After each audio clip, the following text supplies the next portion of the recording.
Julie. So, if you guys are curious, it was actually Lee who had noticed that she was under her box. There's a heat lamp under here, and we didn't know she was gravid. And when I say gravid, and it's a term we use if eggs are fertilizing inside their mom, we're basically saying that she has eggs inside of her, and right now she's curled all around her. And Julie, you can see she's twitching. Yeah, she's kind of twitching a bit. Yeah, so this is super cool.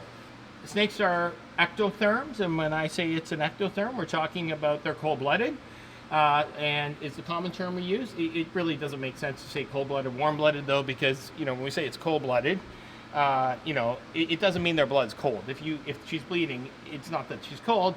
Her blood is the temperature of her surroundings. As a mammal, if we're outside running around, if we're too hot, we sweat to cool down, we shiver to warm up, and we basically control our own body temperature internally. In the case of her, she can't do this. There is one exception to this. When she is gravid, she lays her eggs, and she will coil around them. So this coil you're seeing is serving two roles. One is to protect the humidity of the eggs. She's basically creating this seal. There's some air is able to get there through her skin and certainly around her. So she is basically helping to control the humidity. Right now, she's fully around the eggs because if anything, the outside temperature is not quite as warm as she would like it.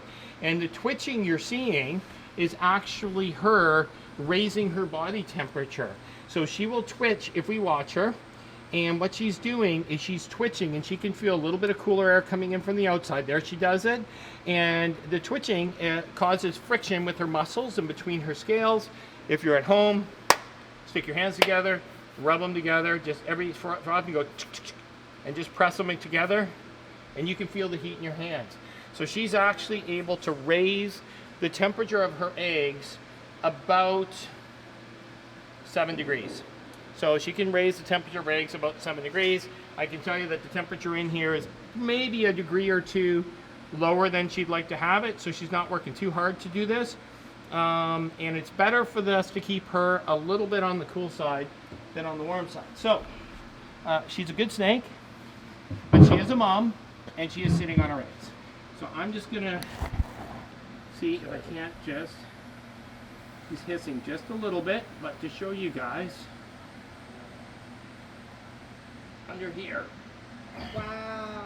are the eggs. I'm going to touch one to show people that they're soft. So soft. They're not hard like chicken eggs. So their eggs are actually soft, leathery eggs. You can see them down here too.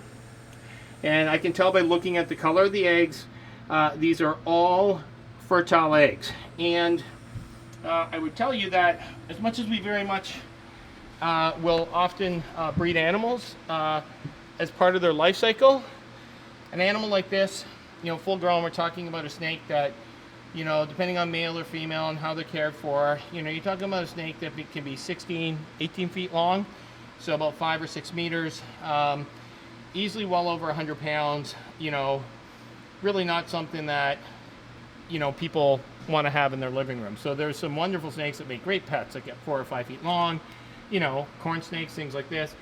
An animal like this is not what we would consider to be a good pet. We have two choices. We either separate her from her eggs, and then we just don't incubate them right from the beginning.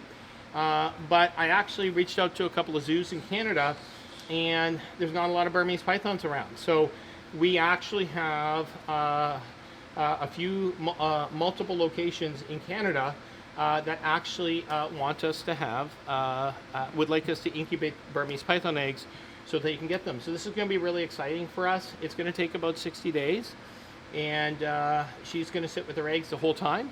We could separate the eggs from her and put them in an incubator, but this is really natural for her. So when we talk about animal enrichment and trying to provide the most natural type thing for them, this is it. And because we can help her by controlling the temperature, it is realistic that all of these eggs are actually going to hatch. We put her in here temporarily with a young male, not even thinking that they were going to breed, and you know, unbeknownst to us, we ended up leaving her in here. We had another animal come in that we needed the larger habitat for, so she was here temporarily. and we were starting to move things around to put her back where she was. Lee had noticed that she had not come out of her box in a few days. She's a pretty active snake, like she will come out, look around.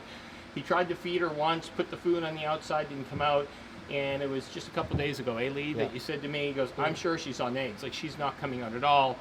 And lo and behold, little beautiful white eggs.